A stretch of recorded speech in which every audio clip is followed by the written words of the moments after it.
दोस्तों,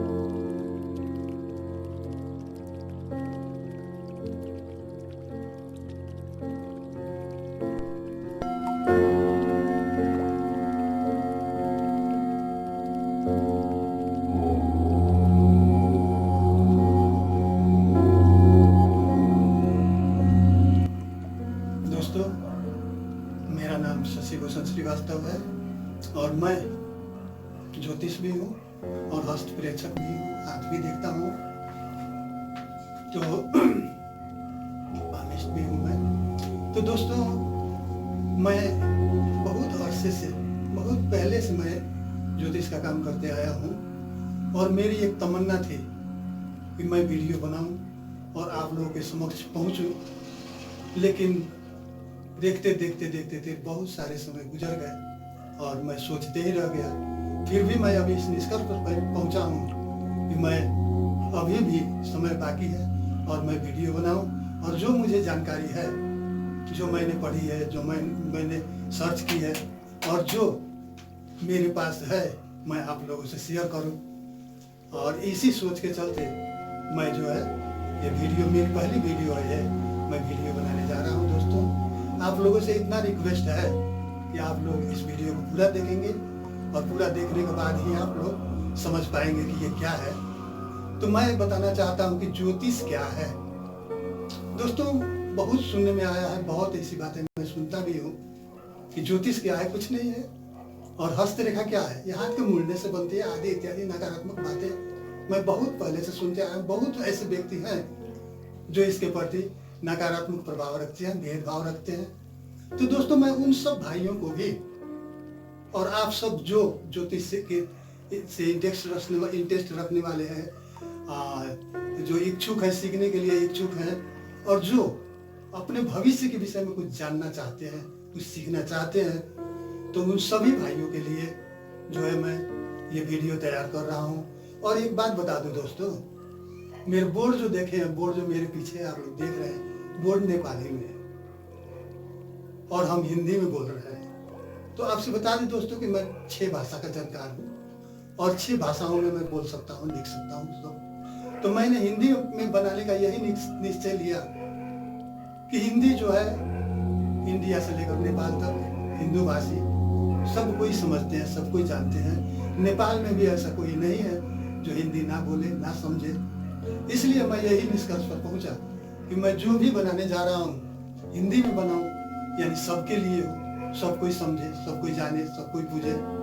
तो दोस्तों, इसी तमन्ना को लेकर के मेरे दिल में ये बहुत पहले से थी, जिसके चलते जो है सो मैं ये वीडियो बनाने के लिए बैठा हूँ और बना रहा हूँ। और आप लोग पूरे वीडियो देखेंगे दोस्तों, तभी समझ पाएंगे कि वीडियो में क्या है। तो मैं आज शुरुआत कर रहा हूँ दोस्तों ज्योतिष के इतिहास से। सब कोई कहते हैं कि ज्योतिष क्या है, हस्तरेखा क्या है। तो मैं पहली वीडियो में मैं आप लोगों को यही बताना चाहता हूँ कि ज्योतिष क्या है और हस्तरेखा क्या है। जब आप लोग इस चीज को समझ जाएंगे, तब जो है सो आगे बढ़ने के लिए इंटरेस्ट भी होगी और सोच भी बनेगा और कुछ करेंगे भी। तो इसलिए दोस्तों, मैं ज्यादा टाइम नहीं लूंगा, मैं शुरू करता हूँ वीडियो को अब। तो आपको बता दें ज्योतिष का इतिहास। तो ज्योतिष का इतिहास क्या है, तो दोस्तों ये आज नई बात नहीं है, ये हमारे वेद पुराण सब में बताया गया है। ये युग की बात है। सतयुग, त्रेता, द्वापर, कलयुग, हर एक युग में ज्योतिष था और है और रहेगा। तो आपको बता दें कि हमारे जो ऋग वेद है, ऋग वेद में जो है सो ज्योतिष का जो है सो 95,000 वर्ष पहले ऋग वेद ने प्रूफ किया है कि उस समय से ज्योतिष की प्रथा चली आ रही है। और इसके बाद बता दें आपको कि जीसस से 25,000 वर्ष पूर्व सुमेर की सभ्यता, तो सुमेर की सभ्यता ने भी ज्योतिष की खोज की थी। और उस समय खोज करते हुए हड्डियों में, हड्डी के जो अवशेष जो बाकी थे, उस हड्डी के अवशेष में जो है सो ग्रह, नक्षत्र, तारे या चंद्रमा, इन सब का आकार मिला था। तो समझे दोस्तों, ये ज्योतिष का इतिहास बहुत पुराना है। और बता दें आपको कि ये प्रथा चलती आ रही है और चलेगी भी। तो दोस्तों, अब बताएं आपको कि वेद पुराण के हिसाब से बात करें आपको, तो वेद पुराण के हिसाब से हम लोगों को हम लोग पढ़े हैं, यही बताया गया है कि ब्रह्मांड जो है अनेक, एक नहीं अनेक है, और अनेक जितने भी ब्रह्मांड हैं उन सब का सूर्य अलग है, चंद्र अलग है, ग्रह तारे नक्षत्र अलग अलग हैं। ऐसे हम लोग सुनते आ रहे हैं, वेद पुराणों के हिसाब से हम लोग समझते आ रहे हैं। जैसे एक उदाहरण हम देना चाहते हैं दोस्तों आप लोगों को। ये कुछ ही साल पहले की बात है, चाइना के समाचार एजेंसी द्वारा ये भी मिला था। उसने बताया था कि 2 सूर्य जो है एक साथ दिखाई दिए थे, और उसने जो है ये टीवी मार्फत दिखाया भी था। तो दोस्तों इससे भी पता लगता है कि ब्रह्मांड तो अनेक है, और अब माने कि अनेक ब्रह्मांड है तो सबकी बातें छोड़े। मैं ये ब्रह्मांड के विषय में बताना चाहता हूँ जिसमें हम लोग हैं, जो पृथ्वी है। पृथ्वी जिस ब्रह्मांड में है मैं उसी की चर्चा करना चाहता हूँ आप लोगों से। और एक चीज बता दें, यही ब्रह्मांड में जितने भी, आपको बता दें कि जितने भी ग्रह हैं, उपग्रह हैं, तारे हैं, नक्षत्र हैं, ये सब जो है सो इसी ब्रह्मांड के अंदर है। अब बता दें कि क्या होता है। अब आपको बता दें कि नक्षत्र क्या है। तो नक्षत्र वही है, अब शनि राहु केतु इन लोगों को ग्रह माना गया है, लेकिन नक्षत्र जो भी है वो ताराओं का एक मंडल है, एक समुदाय है। और नक्षत्र जो 27 नक्षत्र जो हम मानते हैं हम लोग, 27 नहीं 28वां भी नक्षत्र अभिजीत को माना जाता है। तो आपको बता दें कि जितने भी नक्षत्र हैं, अश्विनी, भरुणी आदि इत्यादि जितने भी नक्षत्र हैं, वो सब ताराओं का समुदाय है। एक नक्षत्र में किसी में 4, किसी में 5 आदि इत्यादि ऐसे तारे होते हैं। और ताराओं के नक्षत्र को ही हम लोग जो है सो, ताराओं के समुदाय को ही हम लोग नक्षत्र कहते हैं। तो इसलिए हम आपसे बता रहे हैं दोस्तों कि जितने भी तारे हैं, 27 जो तारे हैं, उसके बाद आपको बता दें कि जो अभिजीत का 27 जो नक्षत्र है, 28वां नक्षत्र हम लोग अभिजीत को मानते हैं। तो अभिजीत को इसलिए उसको हम लोग थोड़ा बाद में हिसाब किताब करते हैं कि अभिजीत जो है, ये जो क्रांति वृत्त मंडल जो है हम लोगों का, जिसमें ये तारे नक्षत्र वगैरह हैं, उससे नक्षत्रों से बाहर है, जिसके चलते हम लोग उसको 28वां नक्षत्र का दर्जा दिए हैं। और उसको आवश्यक पर जब पड़ता है तो हम लोग उसको देख लेते हैं, हिसाब कर लेते हैं। तो ये तो हुई नक्षत्र। अब आपको बता दें कि सूर्य जो है, सूर्य को भी एक तारा का ही स्वरूप दिया है दोस्तों। सूर्य को भी हम लोग तारा ही मानते हैं। और इन नक्षत्र मंडल के बाहर जितने भी तारे हैं, इन सबको तारा ही कहा जाता है दोस्तों। तो आपको बता दें कि इसके बाद अब आगे बता दें तो इन सब नक्षत्र, ग्रह और तारों का व्यक्ति के ऊपर कैसे प्रभाव पड़ता है, तो इसके विषय में बता दें आपको। जब कोई भी शिशु गर्भ में रहता है ना, माँ के गर्भ में रहता है, तो वो निर्विकार रहता है, उसमें कोई विकार नहीं होती है। और जब वो जन्म लेता है, वातावरण के जब अनुकूल जब आ जाता है, पृथ्वी पर आ जाता है, तो एक चीज बताएं, जितने भी ग्रह, नक्षत्र, उपग्रह, ग्रह कहे, उपग्रह कहे, नक्षत्र कहे, तारे कहे, सबका अपना अलग अलग प्रकाश होता है, सबका अपना अलग अलग साउंड होता है, सबका अपना अलग अलग जो है सो रंग होता है। तो इस सब का जो है पृथ्वी के परिक्रमा के क्रम में जितने भी ग्रह, नक्षत्र, तारे वगैरह सब घूमते रहते हैं। अब जैसे आपको बता दें कि ग्रह जो है जितने भी है, ये अपने कक्ष में घूमते रहते हैं, और कक्ष के बाद भी कहें आपको तो अपनी दूरी पर अपने हिसाब से घूमते हैं। जितना उसका पूरा बताएं तो बहुत लंबा हो जाएगा। अपनी दूरी पर घूमते रहते हैं, जिससे मिनट, घंटा, दिन, रात और समझेंगे महीना, वर्ष आदि का हम लोग जो विभाजन करते हैं। तो इस सब ग्रह नक्षत्रों के चाल के ऊपर ही है। तो अब बता दें कि जो लड़का जन्म लेता है वो तो निर्विकार होता है, माँ के गर्भ में उसके पर कोई असर नहीं पड़ता है। ग्रह का, नक्षत्र का, तारों का, या कहे उसके प्रकाश का, कहे ध्वनि का, कहे रंग का, कहे कोई प्रभाव नहीं पड़ता। लेकिन माँ के गर्भ से जब वो बाहर आता है तो दोस्तों उस पर सब जितने भी ग्रह, नक्षत्र उदित है, वो उदित ग्रह का प्रकाश पड़ता है, और जो अस्त है उनका भी प्रभाव पड़ता है। तो जो उदित ग्रह है उनका प्रभाव अच्छा होता है, और जो अस्त ग्रह है उनका प्रभाव जो है सो बुरा होता है दोस्तों। तो ये पृथ्वी के परिक्रमा के क्रम में कोई थोड़ा दूर होते हैं, कोई नजदीक होते हैं, और उसी के हिसाब से जो है इसको जो है सो विभाजन किया गया है। तो अब बता दें कि क्या होता है कि बच्चा का जन्म होने के समय में, किसी भी शिशु का जब जन्म होता है तो जन्म के समय में कौन कौन सी ग्रह उदित थे, कौन से अस्त थे, और किसका कितना प्रभाव पड़ा, कौन कितने दूरी पर थे, अर्थात देशांतर आदि के हिसाब से हम लोग देखते हैं कितने दूरी पर नजदीक अब कहाँ थे।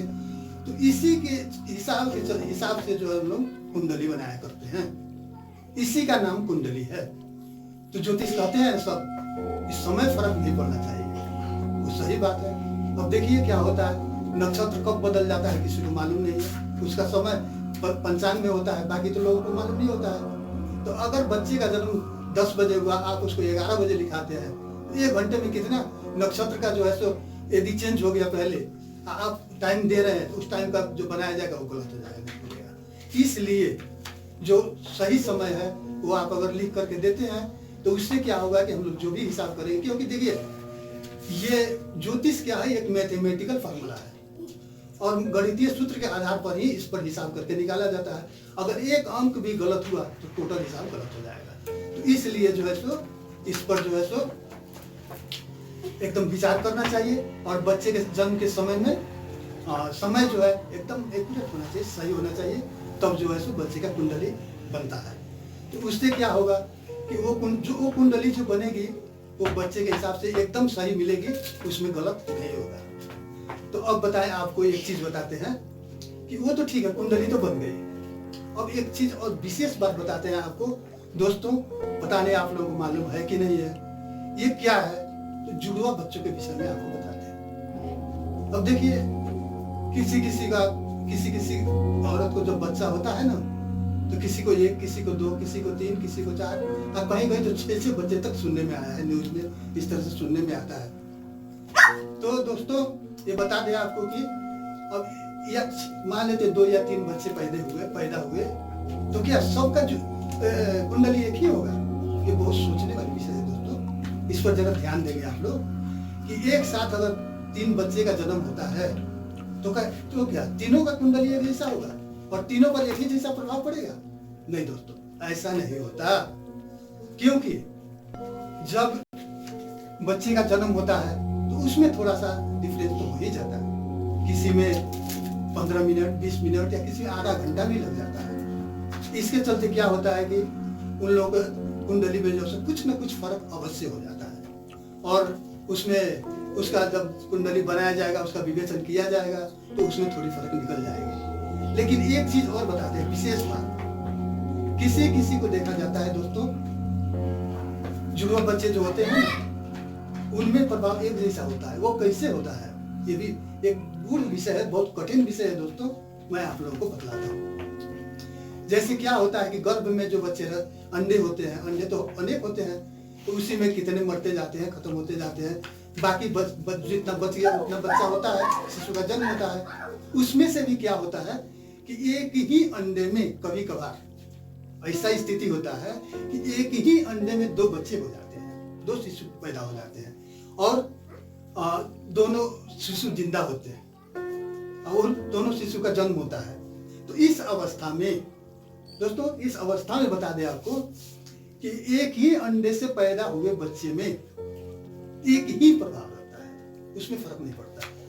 उनकी कुंडली एक ही जैसी होगी। और एक चीज और विशेष बात आपको बताते हैं कि जैसे दोस्तों आप लोग हम भी देखे, आप लोग भी देखे होंगे, जुड़वा फिल्मों को हम लोग देखे हुए हैं ना, तो उसमें क्या दिखलाया जाता है कि एक बच्चे को अगर चोट लगता है, कोई थप्पड़ मारता है, तो दूसरा बच्चा जो है अपने गाल पर हाथ घुमाता है, यानी कि उसको अनुभव हो जाता है। तो देखिए कितनी कठिन प्रश्न है ये, एक बच्चे को चोट लगता है और दूसरे को अनुभव होता है। तो दोस्तों क्या इसको आप क्या मानेंगे, सही मानेंगे? लेकिन ना, मैं कहता हूँ ये सही है। कैसे सही है? तो जो बच्चे एक ही अंडे से पैदा होते हैं उनका चेहरा कहिए, मोहरा कहिए, शकल कहिए, सूरत कहिए, जो भी कहिए, सब एक जैसा होगा। आप पहचान नहीं पाएंगे आप यहाँ कि ये बच्चे 2 अलग अलग के हैं।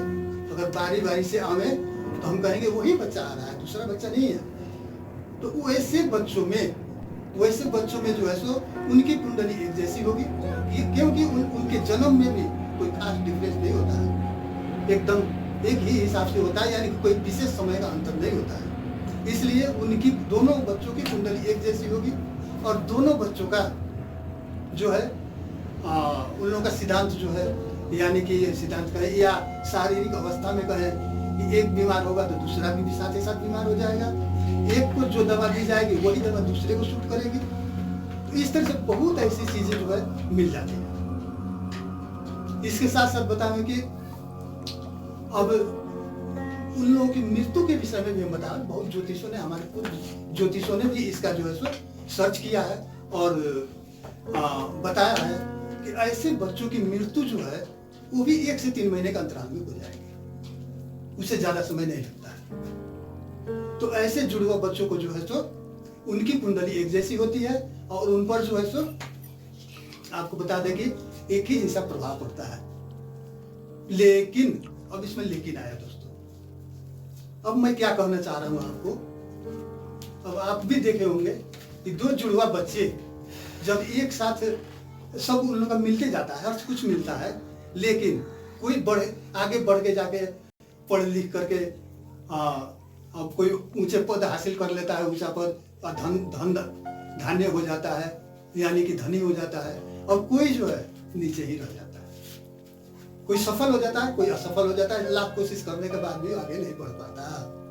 तो दोस्तों आप कहेंगे कि दोनों तो मिल रहा है, कुंडली तो सेम मिल रहा है, लेकिन एक आगे बढ़ गया एक पीछे रह गया, ये क्या है?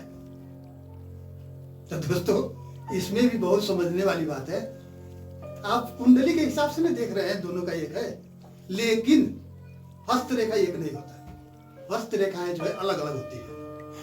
कारण हस्तरेखा कैसे बनती है इस विषय में बताते हैं दोस्तों। कोई कहता है मुट्ठी बांधने से, ऐसे माँ के गर्भ में ऐसे मुट्ठी बंधा रहता है बच्चे का तो रेखाएं तैयार होती है, लेकिन मैं कहता हूँ ऐसे तो मुट्ठी बंधा नहीं ना रहता है, ये रेखाएं कहाँ से तैयार हो जाती है? मैंने बहुत ऐसे लोग कहते हैं, तो आपको बताते हैं कि आप थोड़ा सा गौर करेंगे दोस्तों कि हस्तरेखा कैसे बनती है। तो हस्तरेखा जो है क्या है, ये रक्त नाड़ियों, स्नायुओं और मस्तिष्क की कोशिकाओं द्वारा निर्मित होती है। इसलिए समझ गए ना, ये रक्त नाड़ियों, स्नायुओं और मस्तिष्क की कोशिकाओं द्वारा निर्मित होने के कारण हर व्यक्ति में अलग अलग प्रभाव होता है। और जुड़वा बच्चे का भी रेखा जो हम बता रहे हैं आपको, एक अंडे से जन्मा हुआ बच्चा का भी रेखा जो है अलग अलग होता है। अब एक प्रूफ दे दें आपको दोस्तों, जैसे आप कहेंगे नहीं एक ही होना चाहिए, तो आजकल हम लोग जो भी कानूनन कार्रवाई करते हैं, जमीन जायदाद खरीद बिक्री करते हैं, चाहे कहीं भी जाते हैं कोई ऑफिशियल काम में, तो अंगूठे का छाप तो लगता है ना, ये तो मालूम है। क्यों लगता है? अंगूठे का छाप क्यों लेती है गवर्नमेंट, क्यों लेती है अंगूठे का छाप? इसलिए एक के अंगूठे का छाप जो है दूसरे से नहीं मिलता। हजारों करोड़ों व्यक्ति के अंगूठे के छाप लिए जाते हैं, लेकिन किसी का अंगूठा का छाप, एक के छाप दूसरे से नहीं मिलता। यानी कि एक प्रूफ तो आया ना आपके सामने। अगर ऐसा नहीं होता, अगर छाप मिल जाता, तो दोस्तों कितना बड़ा अनर्थ हो जाता, आप सोचे। तो इसलिए हस्तरेखाएं अलग होती है और कुंडली का प्रभाव अलग होता है, और दोनों को मिलाकर हमारे ज्योतिष ने ऐसा विभाजन किया है कि 50% कुंडली का और 50% हस्तरेखा का, और दोनों को मिलाकर के 100% माना गया। यानी कि आपकी कुंडली अच्छी है, कुंडली में सब ग्रह शुभ है हाथ की, और उसके बाद ग्रहों का प्रभाव आपके ऊपर अच्छा दिखाई दे रहा है ना। इसके साथ साथ अगर हस्तरेखाएं भी अच्छा है, बढ़िया है, और हस्तरेखा का भी प्रभाव शुभ है, रेखाएं जो है दोष मुक्त है, तो समझिए कि उसका बढ़ने का कोई सीमाना ही नहीं रह जाएगा, कितने आगे बढ़ते जाएगा। तो वैसे ही व्यक्ति बड़े ओहदा पर पहुंच जाते हैं, धनवान हो जाते हैं, बलवान हो जाते हैं। और यदि कुंडली ठीक है, कुंडली में उसका अच्छा प्रभाव है, लेकिन हस्तरेखा जो है, हस्तरेखाएं उसकी सही नहीं है, दोषी है, उसका प्रभाव शुभ नहीं है, तो फिर वो बच्चे जो है 50% ही जा पाएंगे, उसके बाद नीचे के नीचे रह जाएंगे दोस्तों। इसीलिए कोई जो है आगे बढ़ जाता है और कोई जो है पीछे रह जाता है। तो दोस्तों हस्तरेखा का भी व्यक्ति के ऊपर बहुत बड़ा प्रभाव होता है, और इसी के चलते जो है सो हस्तरेखा और ज्योतिष के प्रभाव के चलते, कुंडली के प्रभाव के चलते आदमी आगे बढ़ते हैं। तो दोस्तों दोनों आप अब तो समझ गए होंगे कि कुंडली क्या है और हस्तरेखा क्या है। तो दोस्तों ये ऐसी चीज है कि इसकी जानकारी अगर आप लोगों को हो जाए तो आप लोग बहुत कुछ कर सकते हैं दोस्तों। तो मेरा सोच यही है, मैं यही सोच करके आया हूँ दोस्तों कि मैं आप लोगों को कुछ सिखाऊं। और जहाँ तक मुझे नॉलेज है, विद्या जो है बांटने से बढ़ती है, नॉलेज बांटने से बढ़ती है, घटती नहीं है। और आप लोगों को अगर कुछ सिखा दूंगा, कुछ कर दूंगा, करने का सोच तो पहले से था ही, और मैं अब आ गया हूँ दोस्तों आपके सामने।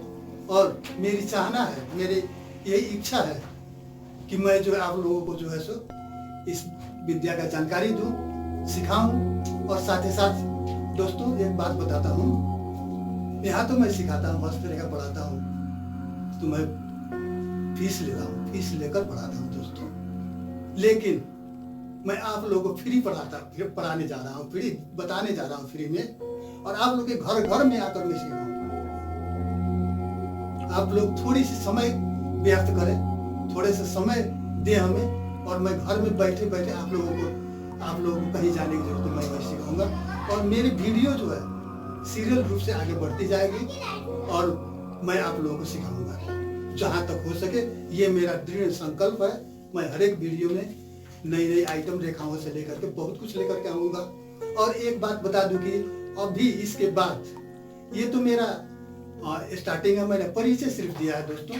लेकिन अगले वीडियो आप देखना जरूर देखेंगे, देखना नहीं भूलेंगे, इसलिए कि उस वीडियो में मैं जो लेकर आने वाला हूं वो घर घर की समस्या है, आपकी समस्या है, मेरी समस्या है, एक परिवार की समस्या है, घर की समस्या है, व्यक्ति की समस्या है। जैसे आपको कुछ बता देते हैं, थोड़ा सा हिंस दे देते हैं दोस्तों। आप कोई कारोबार कर रहे हैं, कारोबार में सफलता नहीं मिलती, व्यापार बिजनेस किए, एक बार किए, दो बार किए, बार बार आप डूब रहे हैं। किसी को आप ऋण दिए, कर्जा दिए, पैसा दिए, वो पैसा जो है आपको वापस नहीं दे रहा है। उसके साथ साथ बता दें आपको कि आपके कोई अपने ही आदमी होते हैं और आपसे मीठे मीठे बातें कर लेते हैं, और आपके बात को भेद को जान जाते हैं, और जो है आप ही के पैर खींच देते हैं, गिरा देते हैं, नीचे आगे बढ़ने नहीं देते हैं।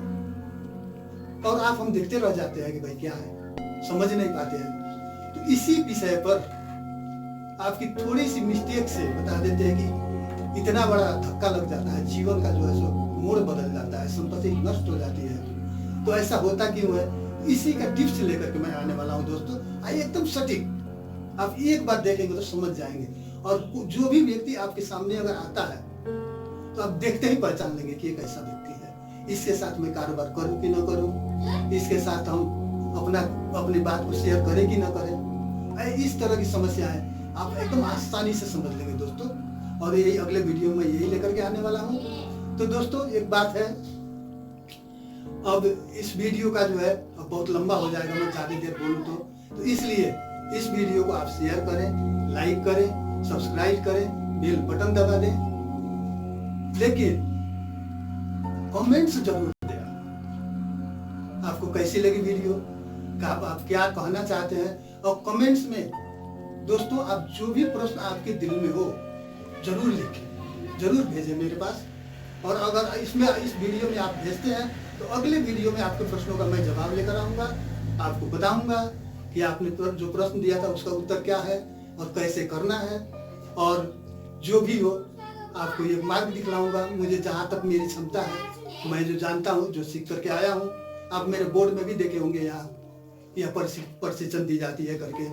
तो जो भी मेरे पास है मैं आप लोगों से शेयर करना चाहता हूँ। मैंने ये नहीं चाहता कि मैं जाने के बाद अकेले लेकर के चली जाऊँ, मैं आप लोगों को सब कुछ बता के जाऊंगा।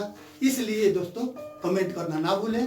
और अब देखिए समय क्या है, काल करे सो आज कर, आज करे सो अब, पल में प्रलय हो जाएगी, बहुरी करेगी कब। इसलिए दोस्तों देर ना करें, जल्दी ही करें, और कमेंट में हमको सब कुछ लिखें। बाकी अगले वीडियो में मिलते हैं। ओ